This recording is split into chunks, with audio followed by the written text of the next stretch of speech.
It seems to be the season of the Android with the launch of a number of fantastic Android headsets over the past year.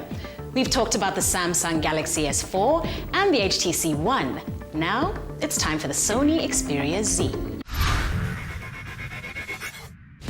For years, Sony has been at the forefront of cutting-edge technology, forever changing the way we hear and capture the world around us. And now they've taken all of that experience and packed it into the best Sony smartphone yet, and possibly one of the best smartphones available on the market today.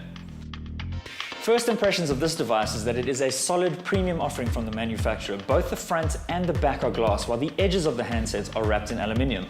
As with Samsung and HTC, the Xperia Z has a 1080p Full HD display which is powered by the same Bravia engine that Sony uses in its TVs, and this makes the 5-inch display truly beautiful. There is a downside though to the display, and that is that the viewing angles are not as good as other handsets available at the moment. So instead of having dedicated control buttons on the bottom of the handset, with the Xperia Z, Sony has decided to rather go with in-app controls and a black bar at the bottom of the screen. This means that in most applications you'll see that there is a back, home and options button. Another nice addition is that when you open up the messaging function for the first time, you get to choose between whether you want to have a QWERTY keyboard or an old school 0 to 9 type keyboard with predictive text. And you are fully at liberty to swipe instead of type from the get-go without having to download an app to enable that. As you would expect, the handset supports all major connections for 3G and 4G capabilities and includes the sensors we are now starting to expect as standard, such as an accelerometer, gyroscope and digital compass.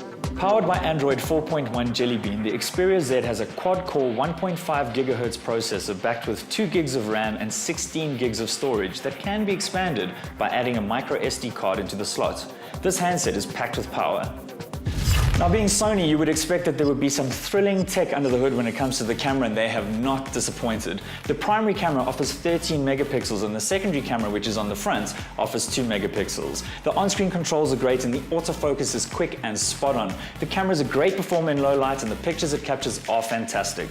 And if you love your music, Sony's Walkman app is pretty awesome and is fairly intuitive, and actually you should easily be able to find any music that you like. As an added bonus, if you happen to have a Sony TV, you can actually control your TV with your Xperia Z, but to be honest, that's more of a nice to have than a serious selling point.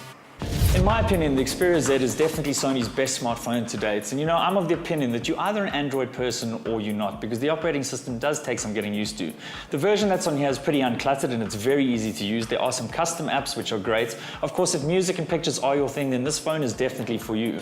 But if you're a clumsy person like me, then the thing that I like most about this phone is that it's a slick, sleek-looking handset that is, of course, if you happen to have a bowl of water next to you, completely waterproof.